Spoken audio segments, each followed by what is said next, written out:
ओम नमः सिद्धेभ्यः जय श्री ओम नमः सिद्धेभ्यः जय श्री ओम नमः सिद्धेभ्यः। मंगलम भगवान वीरो मंगलम गौतमो गणी मंगलम कुंद कुंदाद्यो जैन धर्मोस्तु मंगलम सर्वमंगल मांगल्यम सर्व कल्याण कारकम प्रधानम सर्वधर्माणां जैनम जयतु शासनम जैनम जयतु शासनम जैनम जयतु शासनम। देखिए हमारा आज लास्ट बट वन उत्तम अकिंचन धर्म है और वास्तव में धर्म के सार तो यही है ना। दयानंद राय जी ने लिखा ना, अकिंचन ब्रह्मचर्य धर्म दुस्सार है चौगति दुखते काड़ी मुकति करता। तो कैसा वो अकिंचन धर्म है जिसको सुनते ही, जिसका नाम सुनते ही सिहरन हो जाती है, रोम रोम खिल जाता है कि अब वो मेरे जीवन में घटित होने वाला है। जो मैंने 8 दिन से जो कुछ मैंने सुना समझा पढ़ा, उन सब का सार निकल करके अब मेरे जीवन में आने वाला है। तो बहुत उत्साह के साथ हमें इस चर्चा को सुनना है, न केवल सुनना है बल्कि कुछ ना कुछ अंशों में अपने अंदर उसको समाहित अवश्य करना है। क्योंकि ये 10 लक्षण पर्व जब भी आते हैं महान संदेश लेकर के आते हैं, शनै शनै हमें अंदर, हमारे अंदर धर्म का काफी प्रभावना हो रही है, अंदर अंदर समाहित हो रहा है। हम इसको पूरी तरह जान भी नहीं पा रहे हैं, अनजाने में हो रहा है। तो देखिए कैसा है वाकिंचन धर्म, इसकी हम थोड़ी चर्चा करेंगे। मेरा विश्वास है कि अवश्य ही जिस रुचि पूर्वक हम सब यहाँ इकट्ठे होते हैं, हमारे जीवन में अवश्य वो समाहित होगा। तो देखिए ज्ञानानंद अकिंचन क्या है, अपन इसका स्वरूप समझते हैं। ज्ञानानंद स्वभावी आत्मा को छोड़कर किंचित मात्र भी पर पदार्थ तथा पर के लक्ष्य से आत्मा में उत्पन्न होने वाले मोह राग द्वेष के भाव आत्मा के नहीं है ना, ऐसा जानना मानना और ज्ञानानंद स्वभावी आत्मा के आश्रय से उनसे विरत हो जाना, उन्हें छोड़ना ही उत्तम आकिंचन धर्म है ना। तो क्या बताया मैंने आपको बिल्कुल शॉर्ट में कि मेरा जो अपना स्वभाव है, मैं आत्मा हूं, ये तो अपन को पक्का हो गया। जो अभी तक जो हम भ्रमित रहते थे, अभी कितने भी अंशों में ये बात तो हमें मालूम पड़ गई कि मैं जीव द्रव्य हूं, मैं आत्मा हूं, मैं शरीर नहीं हूं, ना ही शरीर मेरा है। ऐसा हमें विश्वास शनै शनै हो रहा है। शनै शनै क्यों हो रहा है? क्योंकि अनादिकाल का मिथ्यात्व है ना, इसमें मेरी भी कोई गलती थोड़े, अनादिकाल का मिथ्यात्व है। इसलिए अनादिकाल से मैं भ्रमण भी कर रहा हूं संसार में, लेकिन अब नहीं करने वाला, क्योंकि अब मेरी सद्बुद्धि वापस लौट रही है। इसीलिए तो मुझे इतनी रुचि प्रकट हुई, इसलिए मैंने ये सब जिनेंद्र देव की वाणी को अपना अभिप्रेत बना लिया, उसको मैंने अपना जो है वो लक्ष्य बना लिया, और इसलिए शनै शनै वो मेरा मिथ्यात्व गल रहा है। तो क्या हमारी परिभाषा है अकिंचन धर्म की कि जो भी मैं अपने स्वभाव के अतिरिक्त पर पदार्थों के माध्यम से जो भी अपने विभाव भाव करता हूं, वो सारे विभाव मेरे नहीं हैं और मैं सिर्फ अपने स्वभाव का ही स्वामी हूं। इतनी भर बात अगर मेरे मस्तिष्क में, मेरे जहन में, मेरे मन में आ जाती है तो अकिंचन धर्म अवश्य प्रकट होता है। क्योंकि वो पर पदार्थ जो अपन ने पहले त्याग धर्म में पढ़ा, वो पर पदार्थ कोई भी मेरे हैं नहीं, ना मैं उन्हें मेरा बना सकता हूं, इतनी काबिलियत नहीं है, ये हो ही नहीं सकता कि नियम विरुद्ध है। जिसके पास जो है, जिसका जो है वही उसके पास रहता है। 6 द्रव्यों में ही ये घटना घटित होती है। जिन जिन द्रव्यों का जो है उनके पास वो रहता है। हम धर्म द्रव्य अधर्म द्रव्य नहीं बन सकते, हम आकाश और काल नहीं बन सकते, हम पुद्गल नहीं बन सकते, और वो द्रव्य भी जीव नहीं बन सकते। इतनी मात्र हमें याद रखना है। तो देखो आगे चलते हैं। आकिंचन और ब्रह्मचर्य को 10 धर्मों का सार एवं चतुर्गति के दुखों से निकालकर मुक्ति में पहुंचा देने वाला महान धर्म कहा है ना। मैंने जैसे आपको पढ़ा सुनाया, अकिंचन ब्रह्मचर्य धर्म 10 सार है, चौगति दुख तय काड़ी मुक्ति कर तार है। 4 गतियां होती है ना हमारी, देव मनुष्य तिर्यंच और नर की। इन चारों से निकाल करके और मुक्ति में जो स्थापित करने वाला है, ऐसा ये अनुपम धर्म है। और देखो इसमें मेरा कुछ भी जाने वाला नहीं, कितना बढ़िया धर्म है। बल्कि जहां मेरा जो एनर्जी, मेरा जो ज्ञान जहां बर्बाद हो रहा है, वो आज से और अभी से उसकी बर्बादी रुक जाने वाली है। वस्तुतः आकिंचन और ब्रह्मचर्य एक सिक्के के दो पहलू हैं। ज्ञानानंद स्वामी आत्मा को ही निज मानना, जानना और उसी में जम जाना, रम जाना, समा जाना, लीन हो जाना, ये तो ब्रह्मचर्य है। और उससे भिन्न पर पदार्थों एवं उनके लक्ष्य से उत्पन्न होने वाले विकारों को अपना नहीं मानना, उनमें लीन नहीं होना, यह अकिंचन है। बिल्कुल सिंपल है ना। आपने देखा होगा ना, जो अदालत में वो जो ओथ दिलवाते हैं ना, कि मैं गीता पर हाथ रख करके कसम खाता हूं कि मैं सच बोलूंगा और सच के सिवाय कुछ नहीं बोलूंगा। तो ऐसा डबल डबल क्यों कहलाते हैं? कि मैं उसमें एक संधि निकाल सकता हूँ ना, कि मैं सच बोलूंगा, सच तो बोलूंगा ही बोलूंगा, साथ में झूठ भी बोलूंगा। मैंने ये थोड़ी कहा कि झूठ नहीं बोलूंगा, सच बोलूंगा, जो सच बोलना उतना सच बोल दूंगा, जहां झूठ बोलना झूठ भी बोल दूंगा। इसलिए नक्की करने के लिए उन्होंने संविधान में ये प्रोविजन किया, मैं सच बोलूंगा और सच के अतिरिक्त कुछ नहीं बोलूंगा। ऐसे ही यहाँ जो धर्म की परिभाषा है, जैसे हमारे पास कॉइन होता ना, तो कॉइन के एक तरफ जो है वो कुछ शेर वगैरह कुछ बना होता है अपना ये, और दूसरी तरफ में उसमें लिखा रहता है 10 रुपए या जो भी है, लेकिन सिक्का एक ही है। उसी प्रकार से अगर मैं बोलूं कि मैं आत्मा हूं, आत्मद्रव्य हूं, इसके सिवाय कुछ नहीं हूं, तो ये ब्रह्मचर्य हो गया। और मैं अगर बोलूं कि आत्मा की सिवाय मेरा कुछ भी नहीं है, मैं और कोई द्रव्य हूं ही नहीं, तो जब वो नकारात्मक भाव से मैं बोलता हूं, अस्थि से और नास्ति से, नास्ति से बोला गया वो अकिंचन धर्म है, अस्थि से बोला गया ब्रह्मचर्य धर्म। बहुत सिंपल बात है। यदि स्वालीनता ब्रह्मचर्य है तो पर में एकत्व बुद्धि और लीनता का अभाव आकिंचन्य है। पर में लीनता का अभाव, स्व में लीनता ब्रह्मचर्य, और पर में लीनता का अभाव, मेरा जगत में कुछ भी नहीं, एक जगत का कण भी मेरा नहीं, मैं किसी का स्वामी नहीं, ऐसा विश्वास हो जाना। तो देखो उससे क्या क्या हमको फायदे होने वाले हैं। अतः जिसे अस्थि से ब्रह्मचर्य धर्म कहा जाता है, उसे ही नास्ति से आकिंचन धर्म कहा गया है। इस प्रकार स्व अस्थि ब्रह्मचर्य है और पर की नास्ति आकिंचन धर्म। तो हम ब्रह्मचर्य धर्म की चर्चा कल करेंगे। इसमें हम जो बात विशेष करने वाले हैं, जिस प्रकार क्षमा का विरोधी क्रोध, मार्दव का विरोधी मान है, उसी प्रकार आकिंचन धर्म का विरोधी परिग्रह है। हाँ, परिग्रह से हम परिचित हैं, लेकिन वो परिग्रह से की विपरीतता जो इतनी विशाल रूप धारण करेगी, उसको आकिंचन धर्म कहा जाएगा, ये हमने नहीं सोचा था। परिग्रह से हम बहुत परिचित हैं, परिग्रह परिमाण मृत भी लेते हैं, सब कुछ करते हैं, लेकिन उसके अभाव में होने वाला, प्रकट होने वाला कितना महान धर्म आकिंचन धर्म प्रकट होगा, जिसके द्वारा ही मैं मुक्ति के मार्ग में प्रवेश करूंगा। अर्थात आकिंचन्य के अभाव को परिग्रह अथवा परिग्रह के अभाव को आकिंचन धर्म कहा जाता है। अतः आकिंचन्य का दूसरा नाम अपरिग्रह भी हो सकता है। जिस परिग्रह के त्याग में आकिंचन धर्म प्रकट होता है, पहले उसे समझना आवश्यक है। किस परिग्रह की हम बात कर रहे हैं?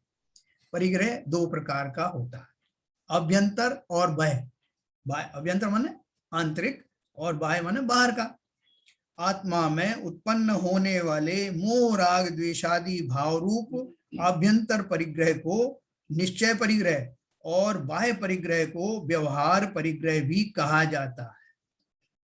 अपन जनरली जो भी व्यवहार की बात करते हैं, वो जो बाहर में दिखाई देने वाली जो चीजें हैं वो सब व्यवहार में आती है, और आंतरिक जितनी चीजें हैं जो आत्मा से संबंधित हैं वो सब निश्चय में आती। तो परिग्रह दो प्रकार का हो गया। और आंतरिक परिग्रह में हमने क्या रखा? मोह राग द्वेष जो विकारी भाव है, वो हमारे अंदर के आंतरिक परिग्रह है। और बाह्य में जो वस्तुएं हैं जिनको हम अपना समझते हैं, जिनसे हम अपना फायदा समझते हैं, जो भले ही होता नहीं हो, वो सारे बाह्य परिग्रह में आते हैं, है ना। आभ्यंतर परिग्रह कितने प्रकार का होता है? 14 प्रकार का, है ना। देखो खाली एक बार अपन जो रिपीट इसको करेंगे, हर साल करते हैं, तो कहीं ना कहीं हमारे दिमाग में बैठ जाएगा। जरूरी नहीं कि आप इनको रटें, उनका स्वरूप समझना है। तो देखो, आभ्यंतर परिग्रह 14 प्रकार का है जो हम पढ़ चुके हैं। कौन कौन सा है? सबसे पहला परिग्रह आभ्यंतर माने आंतरिक परिग्रह कौन सा है? मिथ्यात्व है। वो हमने युगों युगों से धारण किया हुआ है, अनादिकाल से। वो परिग्रह हमसे छूटता नहीं है। जब तक हम मिथ्या दृष्टि हैं, जब तक हमारे अग्रहित मिथ्यात्व है, तब तक हम इस विषय के धारी हैं। तो ये मिथ्यात्व नंबर 1। नंबर 2 क्रोध, मान, माया, लोभ, है ना, ये तो कषाय हो गई, मुख्य कषाय। उसके अलावा जो 9 कषाय कहते हैं ना, 9 कषाय, 9 कषाय नंबर भी 9 है। वो कौन सी है? वो सूक्ष्म कषाय हैं। हास्य, रति, अरति, शोक, भय, जुगुप्सा, जुगुप्सा ने ग्लानि, स्त्री वेद, पुरुष वेद, नपुंसक वेद, ऐसे ये 14 इसके भेद हैं।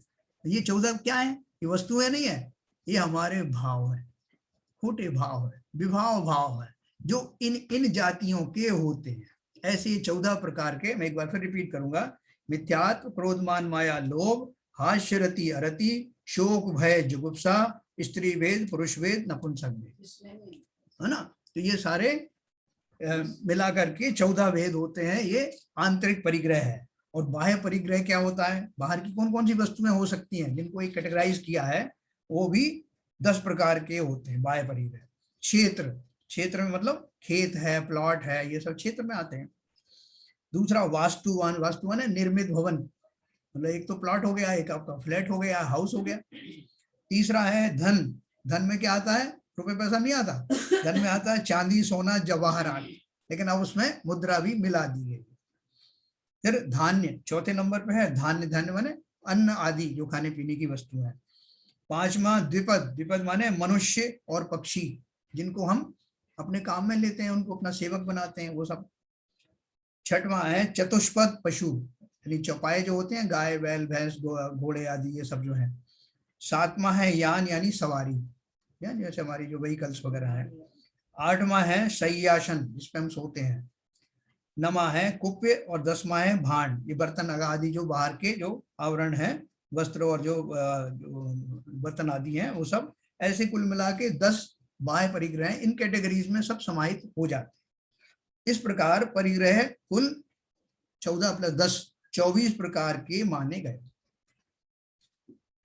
कहा भी है उन्होंने, ज्ञानंद राय जी ने बोला ना, परिग्रह 24 भेद त्याग करें मुनिराज जी, है ना। देखो कितने बढ़िया सुंदर लाइनों में लिखा है उन्होंने। परिग्रह 24 भेद त्याग करें मुनिराज जी, तृष्णा भाव उछेद घटती जान घटाइए। क्या अर्थ होगा इसका?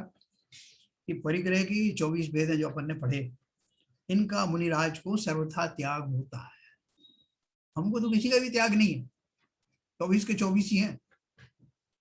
उत्तम या किंचन गुण जानो, परिग्रह चिंता दुख ही मानो, भास तनक शीतन में साले, चाह लंगोटी की दुख भाले, है ना। अपन हर साले पढ़ते हैं कि आकिंचन गुण उत्तम आकिंचन है, और जितना जितना परिग्रह होगा उतनी उतनी चिंता, उतनी आकुलता आपको अवश्य बनी रहेगी। जिनके पास ज्यादा धन है, ज्यादा माया है, उनको उतनी चिंता है, उनको संभालना, उनको मेंटेन करना, कोई चोरी ना हो जाए, हर तरह की। और जिनके पास कुछ नहीं है, उनकी चिंताएं बहुत कम है, अपन प्रत्यक्ष देखते हैं। देखो उन्होंने और क्या कहा, फांस तनक सी तन में साले, इतना बड़ा शरीर किसी का, 5 फीट, किसी का 6 फीट, उसमें एक जरा सी अगर फांस लग जाए तो वो जब तक रहती है वो टीसती रहती है। अपन कहेंगे भाई साहब क्यों परेशान हो रहा है, इतना बड़ा शरीर है, थोड़ी सी फांस लगी तो लगी रहने दो। बोलते नहीं, इवन दांत में कुछ फंस जाता है तो जब तक वो निकल नहीं जाता तब तक जी उसके आसपास घूमती रहती, हम बेचैन रहते हैं। तो उन्होंने उसको एक बहुत बड़ा फोकस किया ज्ञानंद राय जी ने, कि जैसे छोटी सी भी फांस आपको दुखदाई होती है, और चाह लंगोटी की दुख भाले। मैंने आपको एक कहानी सुनाई थी ना बाबा जी की। हमारे यहाँ भी लोग हमारे जैन भाइयों से बहुत सी बात पूछते रहते हैं कि तुम्हारे वो जो साधु हैं वो नग्न क्यों रहते हैं, और वो हमारे लोग जो नहीं बता पाते उसको, तो उनको भी समझ में नहीं आता, वो तो अपना स्वरूप चला आ रहा है इसलिए उसको मानते हैं।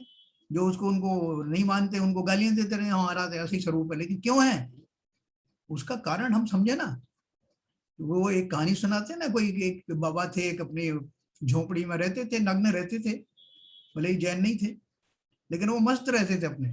वैष्णवों में बहुत सी संप्रदाय ऐसी हैं जो नग्न रहते हैं, वो मस्त रहते थे, अपने पूजन पाठ भजन सब करते रहते थे। लेकिन उनका प्रभाव देख करके एक दिन जो है कुछ दर्शनार्थी आए, उन्होंने उनसे कहा कि महाराज ऐसा है, आपका इतना नाम है, इतने लोग आपसे दर्शन करने आते हैं, स्त्रियां भी होती हैं, बच्चे भी होते हैं, तो आप कम से कम एक लंगोट तो धारण कर लो ना, अच्छा नहीं लगता, शर्म भी आती है। और हम लोग सब इतने संपन्न हैं, आप एक लंगोट का वो हम 1000 लंगोट ला देंगे, इतना तो कर लो। तो बहुत उनके पीछे पड़े, तो उन्होंने कहा कि चलो ठीक है। तो वो एक लंगोट उनको ला करके दी गई। बाबा जी ने उस लंगोट को धारण किया और उसको धो करके सुखा दिया। अब वो रात को क्या हुआ कि उसको कोई चूहे हुए होंगे झोंपड़ी में, वो उसको कुतर गए। अब बाबा जी को लगा कि अब लंगोट पहनने की आदत तो पड़ गई, लेकिन फटी लंगोट कैसे पहने। उन्होंने फिर लोगों से कहा कि भाई इसमें तो ये फट गई, वो कोई बात नहीं, हम 2-3 और ला के दे देंगे। और 2-3 ला के दे दी, लेकिन वहां पर चूहों का प्रकोप था, वो सब कट गई। तो फिर लोगों ने सजेस्ट किया कि बाबा जी आप ऐसा करो, एक बिल्ली रख लो, जिससे कि चूहों को वो भगा सके। बाबा जी ने बिल्ली रख ली। अब बिल्ली आ गई, तो बिल्ली को जो है वो भूखी रहने लग गई, उसको कुछ मिलता ही नहीं था झोंपड़ी में, तो उसके लिए दूध की व्यवस्था करना था। तो बाबा जी से कहा गया कि आप एक गाय पालिए, तो गाय लगा दिए साथ में। और वो गाय रखने के लिए, रख रखाव के लिए उनको कुछ आदमियों की जरूरत है निरंतर। तो उन्होंने कहा महाराज कौन आएगा इसके लिए आपका काम करने के लिए, आप एक काम करो, एक स्त्री रख लो, मतलब आप ब्याह कर लो, और जैसे आप ब्याह करोगे कि बस वो स्त्री आएगी तो वो सब संभाल लेगी, गाय की सेवा करेगी, बिल्ली को भी संभाल लेगी, आपको भी संभाल लेगी। तो उन्होंने कहा कि ठीक है, मैं शादी तो नहीं करूंगा, लेकिन हाँ कोई महिला अगर ऐसी सेवा करती है तो उसको ले आओ। और वो आ गई महिला। और महिला आ गई तो उसके जो है उनके अपने मौज शौक, उसकी जरूरतें वो सब पूरी करते करते बाबा जी का वैराग्य हिरन हो गया। काय का वैराग, काय के प्रभु के गुण, वो सब उसी में लग गए, मोह माया में। तो उनको तुरंत ये ध्यान आया कि ये सब मेरे अंदर क्यों घटित हुआ, ये जो परिग्रह मैंने इकट्ठा कर लिया है यही मेरे दुख का कारण है। उन्होंने अच्छे से रियलाइज किया, और उसके बाद बहुत दृढ़ता पूर्वक उन्होंने वो उनके सारे प्रस्ताव नामंजूर कर दिए और लंगोट पहनने का विकल्प भी छोड़ दिया। इसलिए उन्होंने यहाँ लिखा है, चाह लंगोटी की दुख वाले, एक छोटी सी भी चाहत आपको अत्यंत दुख देने वाली है। तो भी आगे से कोई आपसे पूछे ना कि आपके मुनि क्यों जो है वो नग्न रहते हैं, तो ये कहानी उनको बताना, एक छोटी सी भी चाहत जीवन में आकुलताएं भर देती हैं, संकल्प विकल्पों से जीव भर जाता है, फिर कहाँ स्वच्छंद रूप से भक्ति भाव के भाव आते नहीं। इसलिए ये खाली एक इंडिकेशन है, अंदर से भी वैसे भाव आने लगते हैं, बाहर की जो वस्तुओं के प्रति जो ममत्व होता है। भाले न समता सुख कभी नर, बिना मुनि मुद्रा धरे। तो बोले हम तो सब गृहस्थ है ना, तो गृहस्थ है तो हमें ये परिग्रह रखना ही पड़ेगा, आप क्या बात कर रहे हो। तो बोले बिल्कुल सही है, आपको रखना पड़ेगा, और जितना रखोगे उसी के प्रोपोर्शन में आपको आकुल व्याकुल रहना पड़ेगा। इसलिए उस स्वरूप की बात करो जिसमें जरा भी परिग्रह धारण करने की समस्या ही नहीं आती, और वही वास्तव में वही मुद्रा आपको सुख मिल सकता है। इसलिए उन्होंने बोला गारंटी से कि जब तक उस मुद्रा को नहीं अपनाओगे तब तक सुख होगा ही नहीं। हमारे जो तीर्थंकर आदि हुए, जो भी मुनि हुए, वो पागल थोड़ी थे, इन्हीं साहब बाकी सबसे उन्हें ना कपड़ों की कमी थी, कोई चक्रवर्ती होकर के उन्होंने छोड़ के चले गए, कोई तीर्थंकर होकर के सब वस्त्राभूषण जिनके स्वर्गों से आते थे तीर्थंकरों के, है ना, वो सब छोड़ के क्यों चले गए, क्यों, सिद्धांत है, भाले न समता सुख कभी नर, बिना मुनि मुद्रा धरे। इसके बिना सुख मिल नहीं सकता। सुख की शुरुआत ही यहाँ से होती है, जब समस्त प्रकार के अंतर और बाहर के परिग्रह जीव छोड़ देता है, तभी वो सुख सरिता में प्रवेश करता है। धनि नगन पर तन नगन ठाड़े, सूर्य असुर पाय निपणे। हमको अपना प्रभाव बढ़ाने के लिए कितनी कोशिश करनी पड़ती है, तरह तरह से हमको ऐसे तरीके लगाने पड़ते हैं कि लोग हमारी प्रशंसा करें, हमारा बहुमान करें, हमें बड़ा माने। कोई धन कमा करके करता है, कोई अपनी जो दूसरी और जो एक्टिविटीज हैं, कलाएं दिखा करके अपने को बड़ा बनाने की कोशिश करता है, बहुत कुछ करता है। लेकिन यहाँ तो क्या बोल रहे हैं, धनी नगन पर तन नगन ठाड़े। नग्न जमीन के ऊपर वो मुनिराज नग्न अवस्था में विचरण करते हैं और स्वर्ग के देव इंद्र आदि मनुष्य आदि उनके पैरों में पड़े रहते हैं। ये मानता है उन्हें कुछ करना नहीं पड़ता अपनी प्रशंसा कराने के लिए, अपना बड़प्पन दिखाने के लिए। जिनकी देह पर एक चिथड़ा मात्र नहीं है, ऐसे उन नग्न दिगंबर मुनिराज के चरणों में लक्ष्मी लक्ष्मीपति लोटपोट होते रहते हैं। घर माही तिसना जो घटावे, रुचि नहीं संसार सो। बहुधन बुराहु भला कहिए, लीन पर उपगार से। इसका अर्थ क्या है? घर में भी यानी गृहस्थ अवस्था में भी जो जीव अपनी तृष्णा को धीरे धीरे कम करते हैं और जिन्हें संसार में ज्यादा रुचि नहीं रहती, वो सुखी रहते हैं। देखो भरत चक्रवर्ती का उदाहरण हमारे सामने है ना, 96,000 रानियां, 14 निधियां और क्या क्या उनका हाथी और घोड़े और क्या क्या था, है 9 निधियां थी।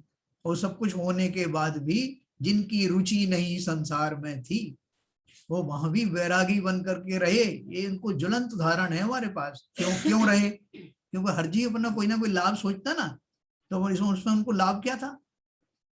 इतना सब होने के लिए अगर संसार विषय सुख होता, तीर्थंकर क्यों त्यागे? इस संसार से निकलने की भाव उनके अंदर भरते जा रहे थे, भरते जा रहे थे। और जब वो उससे लवरेज हो गए, तब उन्होंने सारी गृहस्थी छोड़ दी। तैयारी पहले से थी। इसलिए हम अपनी अपनी अपनी भूमिकाओं में भी ये प्रयोग करके देखें। जितने हमारे पास में ये जमीन जायदाद, ये रुपया पैसे के प्रति आकर्षण होगा, जितने हमारे मोह राग द्वेष प्रबल होंगे, उतने उतने हम आकुल व्याकुल रहेंगे। ये कभी भी करके देख लेना। ये लोग करके देख चुके हैं, हमें उसको क्या रिपीट करना है? जैसे एक वैज्ञानिक ने कोई खोज करी तो दूसरे लोग उसको मानते हैं, वो दोबारा से एक्सपेरिमेंट नहीं करते। ऐसे हमारे मनीषियों ने, मुनिराजों ने, सबने इतने हजारों करोड़ों सिद्ध हो गए, उन सबने ये खोज की है। ये प्रोपोर्शनेटली सुख दुख का संबंध है। जितना जितना परिग्रह मेरे पास होगा अंतर्वार का, उतना उतना मैं दुखी रहूंगा, कोई मुझे बचा नहीं सकता। तो इस प्रकार से हमने ये इसकी महिमा पढ़ी, ये ज्ञानत राय जी ने जो हमें बताई। तो परिग्रह के बारे में हमने पढ़ा कि 24 प्रकार के परिग्रह होता है। जब भी परिग्रह या परिग्रह त्याग की चर्चा चलती है, हमारा ध्यान बाह्य परिग्रह की ओर ही जाता है। मिथ्यात्व, क्रोध, मान, माया, लोभ आदि भी परिग्रह हैं, इस ओर कोई ध्यान ही नहीं देता। क्रोध, मान, माया, लोभ की जब भी बात आएगी तो कहा जाएगा कि ये तो कषाय हैं। पर कषायों का भी परिग्रह होता है, ये विचार जनरली लोगों को नहीं आता। क्योंकि अंतर का परिग्रह क्या होगा? अंतर के मेरे दुर्भावनाएं, दुर्भाव, वो सभी तो परिग्रह अंतर ही। और उसके ही फल स्वरूप बाह्य में मेरा जो वस्तुओं से आकर्षण या द्वेष प्रकट होता है, वो ही मुख्य है ना। 5 पापों में परिग्रह एक पाप है। हिंसा, झूठ, चोरी, कुशील परिग्रह 5 पाप में है ना। लेकिन हम इसको मानते नहीं है। 5 पापों में परिग्रह का एक पाप है और हास्यादि कषायें परिग्रह के भेद हैं।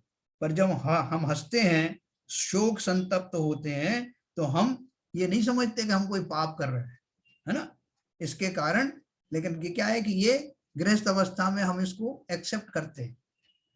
बहुत सारे लोग जब मूर्ति खरीदने जाते हैं ना, तो वो मूर्ति जो बनाते हैं उनसे बोलते हैं, तो साहब ऐसी मुद्रा वाली है ना मूर्ति जो हसमुख हो, हसमुख मुद्रा वाली होना चाहिए, जिससे हम भी हंसते रहें। तो देखो ज्ञानत राय जी ने क्या सभी लोगों ने बोला है कि ये जो हास्य है वो 9 कषायों में आता है। इसलिए बोलते हैं भगवान की मूर्ति हसमुख नहीं होती। हास्य तो कषाय है, परिग्रह है, और भगवान तो अकषाई अपरिग्रही हैं। उनकी मूर्ति हसमुख कैसे हो सकती है? भगवान की मूर्ति तो, मुद्रा तो वीतरागी और शांत होती। हमारी पूजन में लिखा ना, जय परम शांत मुद्रा समेत, भविजन को निज अनुभूति हेत। ये दौलत राम जी ने लिखा ना। और छवि वीतरागी नगन मुद्रा, दृष्टि नासा पे धरे, ये बुद्धजन की लिखी हुई, ये पूजन पढ़ रहा हूं मैं आप। तो ये बहुत कम लोग जानते हैं कि सब पापों का बाप लोभ, वो भी एक परिग्रह है ना। लोभ के अभाव में शौधर्म में आप प्रकट होता है ना, तो लोभ भी के कषाय है, सारी कषाय परिग्रह है। तो ये सारी जो हमने कषायों से निवृत्त होकर के आ गए हैं यहाँ तक, आकिंचन तक, राग द्वेष आदि।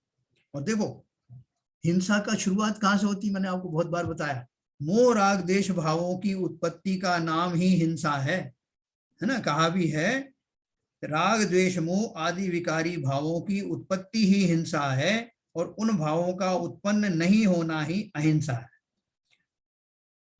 आज तो बाह्य परिग्रह में भी मात्र रुपये पैसे को ही परिग्रह माना जाता है ना। अपन क्या बोलते हैं भाई साहब, आप परिग्रह प्रमाण व्रत ले लो, तो क्या बोलते हैं, देखो इसमें लिखा भी है, आज तो बाह्य परिग्रह में भी मात्र रुपये पैसे को ही परिग्रह माना जाता है। धन धान्यादि की ओर किसी का ध्यान भी नहीं जाता। किसी भी परिग्रह परिमाणधारी को अनुवृत्ति से पूछिए कि आपका परिग्रह का परिमाण क्या है, तो तत्काल कहेगा रुपयों पैसे में 10,000 रुपये, 20,000 रुपये। और उसमें भी उसको वो परिग्रह में वो क्या करते हैं कि साहब ऐसा है कि अगर वो बढ़ गया तो ब्याज इकट्ठा हो गया बैंकों में, तो हमने तो साहब परिमाण रखा था, और फिर उसमें एक संधि निकाल लेते हैं कि साहब देखो आपने बताया था कि जितना से आपका काम हो जाए उतना आप बचा लो, उतना अपने लिए रख लो, बाकी का छोड़ दो। तो बोले हमने कर लिया। वो क्या कर लिया कि साहब मैंने 5 करोड़ का जो है वो लिमिट बना दिया। तो अभी आप कितना कमाते हो, बोले 10,000 रुपये महीना कमा लेता हूँ। तो तुमने 5 करोड़ 10 करोड़ का लिमिट क्यों रखा, तो साहब कभी आ जाए कहीं से, क्या कर सकते हैं, है ना। कितना इस जीव को उसकी आसक्ति है, जहां आने की दूर दूर संभावना नहीं, उतना जो है लिमिट रखता है। और साहब मैंने उसमें ब्याज भी जोड़ लिया है, और फिर बेटे हैं कुछ व्यापार व्यापार करेंगे तो वो भी तो पैसा आएगा। ऐसा करके जीव उसमें आसक्ति बढ़ाता जाता है। ये परिमाण हम जो रखते हैं, और एक बात ध्यान रखना, जितनी जितनी हम छूट रखेंगे उतना उतना तो पाप लगेगा ना, उस परिमाण को बढ़ाओगे। इसलिए दयानंद राय जी ने कहा इतना जान उछेद घटती जान घटाई। जितना जितना कम कर सकते हो कम करना है, प्रमाण बढ़ाना थोड़ी है, उतने का दोष लगेगा, है ना। यदि रुपए पैसे को ही परिग्रह माने तो फिर देवों नारकियों और तिर्यंचों में तो परिग्रह होगा ही नहीं, क्योंकि उनके पास तो रुपया पैसा देखने में ही नहीं आता, उनमें तो मुद्रा व्यवहार ही नहीं होता। इसी प्रकार धन धान्य आदि बाह्य परिग्रहों को ही परिग्रह माने तो फिर पशुओं को अपरिग्रह ही मानना होगा। धन धान्य आदि का वो संग्रह करते नहीं। जब आत्मा के धर्म और अधर्म की चर्चा चलती है तो उनकी परिभाषाएं ऐसी होना चाहिए कि वे सभी आत्माओं पर समान रूप से घटित हों। ऐसा नहीं कि पशुओं के लिए कोई और परिभाषा है, मनुष्यों के लिए और परिभाषा है, देवों के लिए कुछ और, सबके ऊपर एक जैसी घटना चाहिए। इसलिए कार्तिकेय अनप्रेक्षा में लिखा है कि देखो उन्होंने क्या लिखा है कि बाह्य परिग्रह से रहित दरिद्री मनुष्य तो स्वभाव से ही होते हैं, किंतु अंतरंग परिग्रह को छोड़ने में सभी समर्थ नहीं होते। बाह्य परिग्रह त्याग देने पर भी यह आवश्यक नहीं कि अंतरंग परिग्रह भी छूट जाएगा। यह भी हो सकता है कि बाह्य में तिलतुष मात्र भी परिग्रह ना दिखाई दे, परंतु अंतरंग में 14 परिग्रह विद्यमान हो। आपने सुना होगा बहुत सारे मुंबई में कुछ भिखारी पकड़े गए, जिनके पास में जो मांगते थे एक एक पैसा लोग तरस खा के देते थे, और जिनके नीचे जहां बैठते थे वहां पर गोनियां भरी हुई थी, जमीन में गाड़ रखे थे पैसे। तो हमारी चाहत है ना, वो चाहत ही वास्तव, और उसने जीवन भर उन्होंने यही मांगा, उसका भोग भी नहीं किया, तो क्या प्राप्त किया। ये तृष्णा बढ़ाते बढ़ाते हमने अपना जीवन यूं ही खो दिया। हम भी भिखारियों से कम नहीं, हमारी लालसाओं ने हमें भी भिखारी बना दिया। जिनेंद्र देव के पास भी जाते हैं तो वहां भी कुछ ना कुछ तो मांग के ही आते हैं। अंतरंग शुद्धि होने पर बाह्य परिग्रह का नियम से त्याग होता है ना। तो अगर हमने बाहर में चीजें छोड़ दी हैं तो उसका अर्थ त्याग की अपन ने बात करी थी ना। दान में तो फिर भी आप जो देते हो उसमें काफी अपने पास बचा के रखते हो, लेकिन जब त्याग करता है जीव तो सर्वथा त्याग करता है, और इसी आकिंचन भाव से त्याग करता है कि मेरा क्या है, मैं क्या लेकर के आया था और क्या लेकर के जाऊंगा, है ना। सिकंदर ने किया था ना, वो जब वो मरने वाला था तो उसने बोला था कि मैंने सारे जीवन हाय हाय करके कितने जीवों की हत्या की, कितने युद्ध किए, लेकिन अब मैं जा रहा हूं तो मेरे हाथ दोनों खाली हैं। मेरी अंतिम अभिलाषा ये है कि जब मैं मरूं तो अर्थी से मेरे दोनों हाथ खुले हुए बाहर निकाल देना, जिससे लोगों को ये संदेश जाए कि सिकंदर जब गया दुनिया से दोनों हाथ खाली थे। उस जैसा जो शासक था जिसने संसार विजय का अपना स्वप्न देखा था, उसको भी संसार की निस्सारता का भान हो गया, और अंतिम समय में उसके ये उद्गार थे जो आज भी कहावत प्रचलित है, सिकंदर जब गया दुनिया से दोनों हाथ खाली। तो देखो वास्तव में ये परिग्रह प्रमाण परिमाण व्रत तो अपन बीच में पढ़े थे अपन ने, आप सब जानना। इस अपेक्षा से जितना जितना आपको परिग्रह से कम कर सकते हो उतना अवश्य करना। जीवन में ये हमारा लक्ष्य होना चाहिए, और ये इनका सीधा सीधा डायरेक्टली हमको लाभ मिलने वाला है। हमारी आकुलताएं कम होने वाली हैं, और आकुलता ही वास्तव में दुख का कारण होती है, निराकुलता ही वास्तव में सुख है। मूर्छा परिग्रह अंतरंग इच्छा रूप रागादि परिणामों के अनुसार परिग्रह होता है, और बहिरंग परिग्रह के अनुसार नहीं होता। देखिए बनारसी दास जी का आपने कहानी सुनी ना, बनारसी दास जी जो अंतिम समय में कैसे निष्प्रय हो गए थे। कहाँ तो उनको 3-3 पत्नियों का जो कोई उन्होंने बार बार शादी करने की कोशिश की, 3-3 पत्नियों के लिए कोशिश की, उनकी एक एक पत्नी सब मरती चली गई, उनको एक भी पत्नी का सुख नहीं मिला। और कहाँ वो श्रृंगार रस का इतना बड़ा उन्होंने ग्रंथ लिखा था, लेकिन जब उनको ये बात समझ में आई तो वो श्रृंगार रस का ग्रंथ उन्होंने गंगा जी में विसर्जित कर दिया, और ऐसे रहने लग गए बिल्कुल साधुओं की तरह।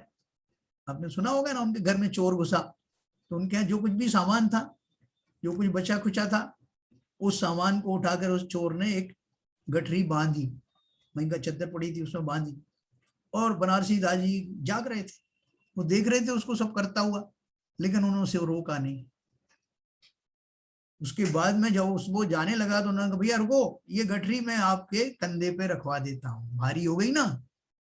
वो बस चकित रह गया, क्या बात है, जाग रहे थे, इन्होंने मुझे रोका भी नहीं, और उन्होंने अपनी तरफ से और सामग्री उसमें डाल दी कि भैया ज्यादा बोझ तो नहीं है ना, ये सब ले जाओगे, आराम से ले जाओ। वो ऐसा चकित रह गया कि ये कैसा जीव है, कोई पागल वागल है क्या। लेकिन जब उन्होंने बनारसी दास जी ने कहा कि भैया तू मेरा बड़ा उपकारी है, ये जो परिग्रह पड़ा हुआ था मैं बिना बात से इनसे मोहित था, तू ले जाएगा तो मेरा परिग्रह कम हो जाएगा, बोझा हल्का हो जाएगा। और जब वो लेकर के गठरी गया घर पे चोर, तो उसकी माँ ने कहा इतना सामान कहाँ से लाया। चोर ने कहा कि माता जी आज एक मूर्ख आदमी मिल गया था, उसने खुद ही ये गठरी उठवा दी। वो माँ समझ गई कि ऐसा निष्प्रही भाव वाला कौन व्यक्ति होगा। उन्होंने बोला तू बनारसी दास जी के घर तो नहीं चला गया था। बोले हाँ, मुझे नहीं मालूम कौन था। बोले तुरंत वापस करके आओ, ये वो आदमी कैसा है। वो चोर वापस आया तो बनारसी दास जी ने उसको नमस्कार किया, उसको बोला भैया ये धन तो अब तेरा हो गया, मेरा रहा नहीं, मैं जिस बोझ से हल्का हो गया था उसके लिए मैं तुझे धन्यवाद देता हूँ, मुझे वापस मत ला। ऐसी बहुत सारी कहानियां आपने सुनाओ, धन्य कुमार की भी पढ़ी अपन ने, जिनमें कैसा अपरिग्रही निष्प्रय भाव जीवों का जागृत हुआ। पांडवों की कथा अपन ने सुनी, शरीर आदि पर पदार्थों और रागादि चिद विकारों में एकत्व बुद्धि अहम बुद्धि मिथ्यात्व नामक प्रथम अंतरंग परिग्रह है। जब तक यह नहीं छूटता तब तक अन्य परिग्रहों से छूटने का प्रश्न ही नहीं उठता।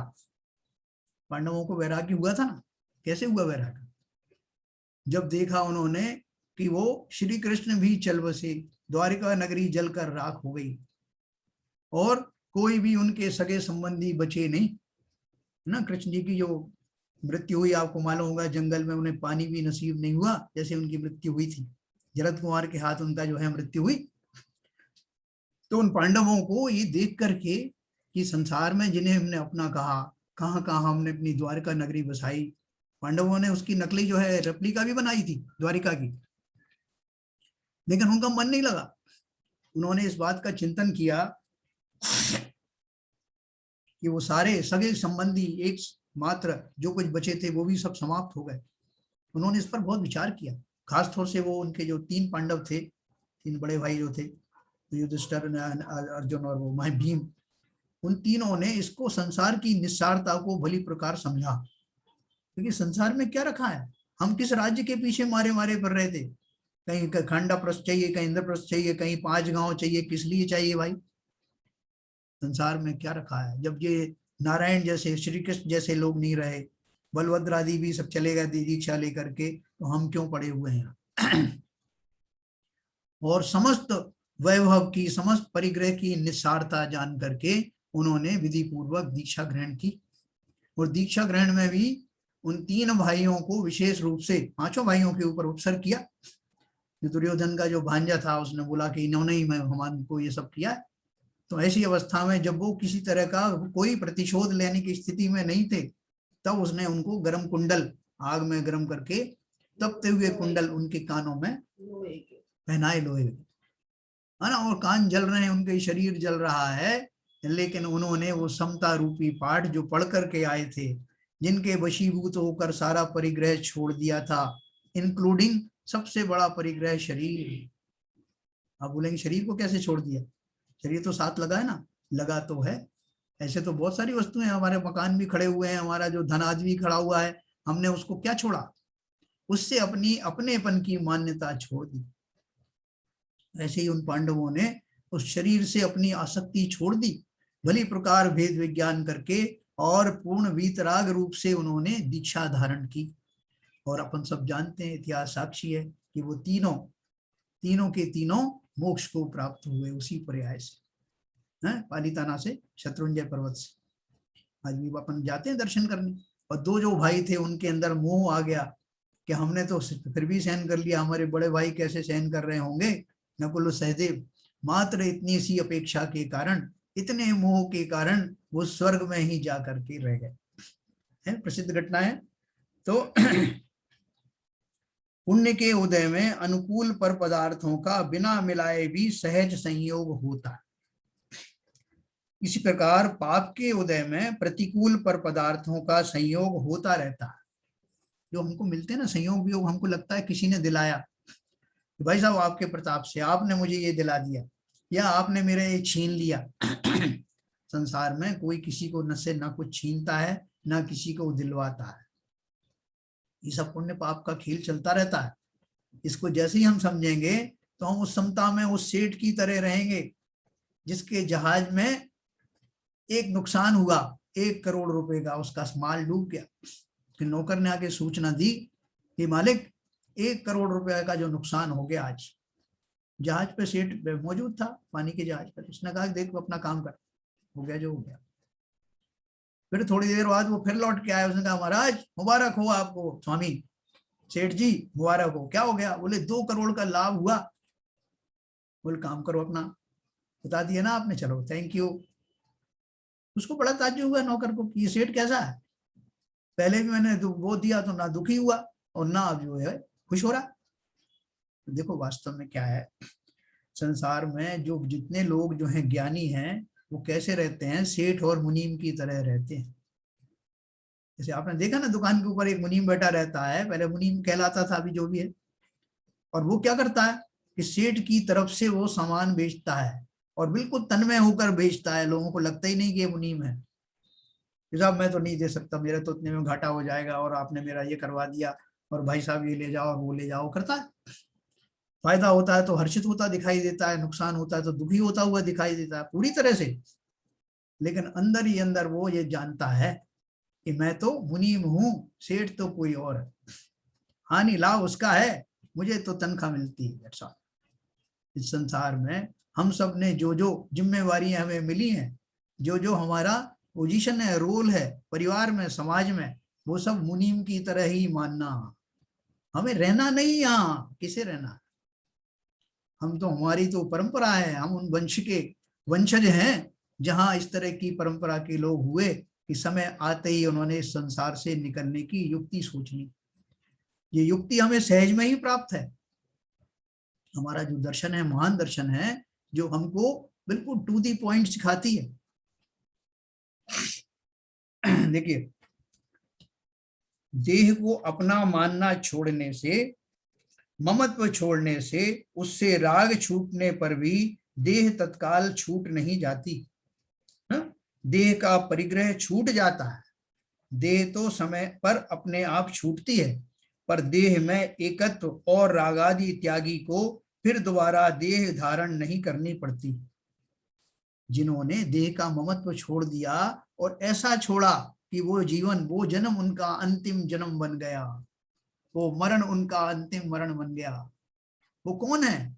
जिन्होंने राग, अपना समस्त राग छोड़ दिया, उस पर्याय से ही नहीं, उस शरीर से ही नहीं, बल्कि वो संतति जो जिस रूप में मैं उगता था, नई नई पर्याय धारण करता था, उस संतति के रूप होने वाले मोह को ही जिन्होंने छोड़ दिया, वही तो शरीर के त्यागी बने। सांसारिक जीवों की मृत्यु के समय हम रुदन करते हैं, शोक मनाते हैं, उनका वो देहावसान हो गया, हम जो ओम शांति करते रहते हैं। लेकिन वो ऐसे जो देव है, जो अरहंत बने या सिद्ध बने, उन सबके देह विसर्जन के बाद में हम उनका निर्वाण मनाते हैं। हम दुखी होते हैं क्या? रोते हैं, छाती पीटते हैं क्या? इसमें ही फर्क समझ लेना। देह का विसर्जन उन्होंने भी किया और हम भी करते हैं। हम जब करते हैं तो हम भी रोते हैं और दूसरों को भी रुलाते हैं। इसलिए ये हमारी मोह की महिमा है, जिसके कारण हमारे अंदर में इस तरह के भाव प्रकट होते हैं। देखो हम कितनी बार मुनि बने, ग्रेवेयक तक गए, लेकिन इस मोह के कारण ही हमारा अब तक जो है अब सही ठिकाना मिला नहीं। और मोह के कारण ही सारे हमारे जितने परिग्रह हैं वो सब उसी के कारण है ना। देखो, बाह्य विभूति रूप परिग्रह का कारण पुण्योदय है, पर है वह पाप स्वरूप ही। फिर भी यदि उसे भोग में लिया जाए तो पाप बंध का कारण बनता है। अब आप बोलोगे साहब कि मेरे को तो हमने जो पुण्य किए थे उसके फलस्वरूप सामग्री आई है, तो आप उसे भोगने भी नहीं दे रहे। उनको भोगिया, चक्रवर्ती भी भोगता, लेकिन चक्रवर्ती जितना उसका पुण्य होता है उसके अनुसार सामग्री भी बहुत आती है, लेकिन उसका एक प्रशस्त पुण्य भी होता है, जिसके फलस्वरूप उसकी विचारधाराएं, उसके ज्ञान में ये बात प्रतिपल रहती है, ये संयोगों का खेल है, एक दिन ये भी सब छूट जाएगा। आपने वैराग्य भावना पढ़ी ना वज्रनाभि राजा की? कौन थे वज्रनाभि? पूर्व भव थे आदिनाथ भगवान का, पूर्व में जब चक्रवर्ती थे। तो ऐसी भावना, परिग्रह, पोट, अवतार, ये सब है ना, वन के कुछ आगे आता है। तो इसलिए उन्होंने क्या बोला कि आपको जो भी पुण्य के रूप में जो कुछ मिलता है उसे भोगने के समय में भी उससे अटैच मत रहना। सम्यक दृष्टि के भोग बोलते हैं निर्जरा के कारण, उसका अर्थ ही ये है कि वो उसमें आसक्त होकर के उनको भोगते नहीं। सहज में जो मिल गया है उस सुविधाओं में रहते हैं, लेकिन सुविधाओं से अटैच नहीं होते, संयोग मानते हैं पुण्य का। इसलिए उनका जो पुण्य है वो पुण्यानुबंधी पुण्य में कन्वर्ट होता है, आगे भी पुण्य बनता है। और बिल्कुल सब छोड़ देते हैं तो फिर तो आप जानते ही हो क्या होता है। लेकिन अगर वो पुण्य में जुड़ जाते हैं, उनका रस लेने लगते हैं, तो वो पुण्य जो है पापानुबंधी पुण्य में कन्वर्ट हो जाता है ना। देखो इसमें एक लाइन और आई थी, मैं आपको उसका अर्थ बताता हूँ। बहुधन बुराहु भला कहिए, लीन पर उपगार सो। इसका अर्थ क्या है कि बहुत धन वैसे तो बुरा ही है, लेकिन इस अपेक्षा से भला कह सकते हैं कि अगर आपने उसको दूसरों के उपकार के लिए लिया है या दूसरे के उपकार के लिए उसे व्यय किया जाने वाला है ना। अब देखिए एक बात आपको और बताता हूं। कल की चर्चा में, कल अपन एक चर्चा की थी ना, तो वो चर्चा में मैंने आपको एक अपील की थी, खासतौर से जो खारगर के जो निवासी हैं उनके लिए अपील की थी। वो अपील में मैंने जो कहा था कि थोड़ा सा दान आदि का जो है वो बढ़ाएं। देखो वास्तव में तो क्या है कि ये मुझे कहते हुए बड़ा हर्ष होता है कि जैन समाज भी बहुत जागृत हो गई, न केवल बाहर की जो जैन समाज है बल्कि खारगर समाज बहुत जागरूक है और बहुत तत्काल रिएक्शन होता है। जैसे ही कोई चीज का दान का कहो आप, वो बिल्कुल तत्पर रहते हैं। कल मेरा जो कहने का जो तात्पर्य था वो मात्र इतना ही था कि जो कोरोना काल जो अभी चल रहा था उसके कारण हो सकता है वो जो धन का जो आगमन था वो उतना फास्ट नहीं हो पा रहा था, उसका रोटेशन नहीं हो पा रहा था, मतलब असुविधाएं इस तरह की बढ़ गई थी।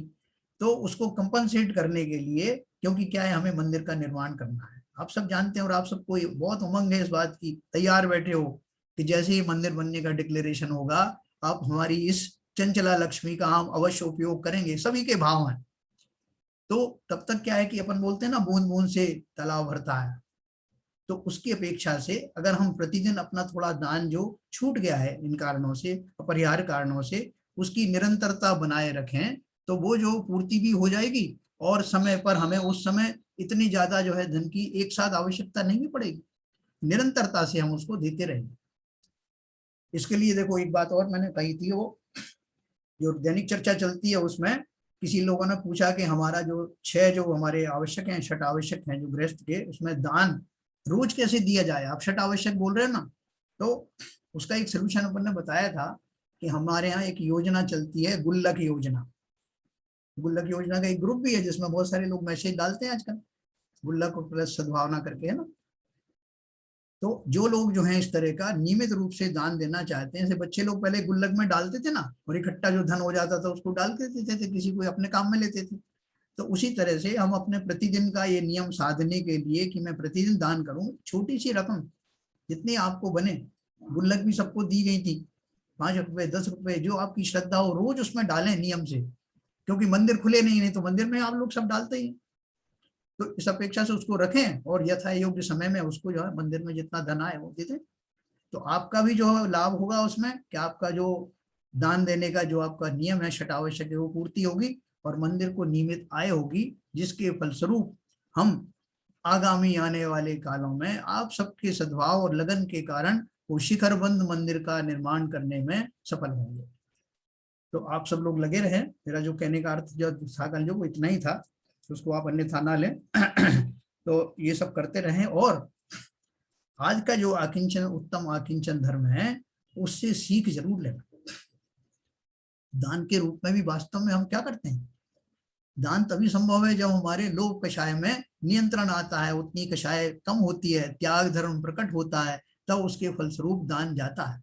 जितना अपन कर सकते हैं उतना करना, उसमें बिल्कुल कंजूसी मत करना, और निश्चय मानिए कि जितना जितना लोभ कषाय कम होगी उतना उतना संतुष्टि के परिणाम हमारे जीवन में प्रस्फुटित होंगे। आप सब लोगों से एक बार फिर से निवेदन है कि आप इस आकिंचन धर्म को, निश्चय आकिंचन धर्म को अवश्य ही जीवन में धारण करें। यही मोक्ष मार्ग है, यही हमको मुक्ति के रूप में मुक्ति को पल्लवित कर सकता है। और आप सब इसमें बुद्धिमान है कि उस आकिंचन के पीछे रहने वाला अपरिग्रह के सिद्धांत को भली प्रकार समझ गए हों, आगे भी भविष्य में उस पर दृढ़ता बनाए रखें। इसी भावना के साथ आज की बात को विराम देता हूँ। जिनवाणी स्तुति करेंगे, मैं आपका म्यूट करता हूँ।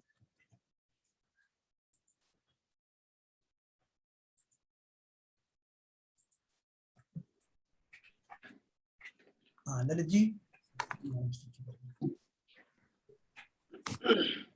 नित्यतम नाश विको ज्ञान के प्रकाश विको अपर भास विको भानु सी बखानी है। छो द्रव्य जान विको बंध विधि भान विको स्वपर पिछान विको परम प्रमाणी है।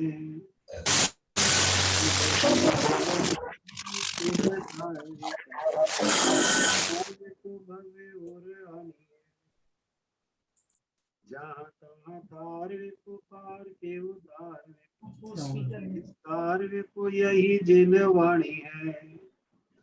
हे जिनवाणी भारती तो हे जपून रैन, जो तेरी शरण आ गए सो पावे सुख चैन। जिनवाणी के ज्ञान से सूझे लोकालोक, तो वाणी मस्तक धरो सदा देते हैं दो, सदा देते हैं दो। जिनवाणी माता की जय।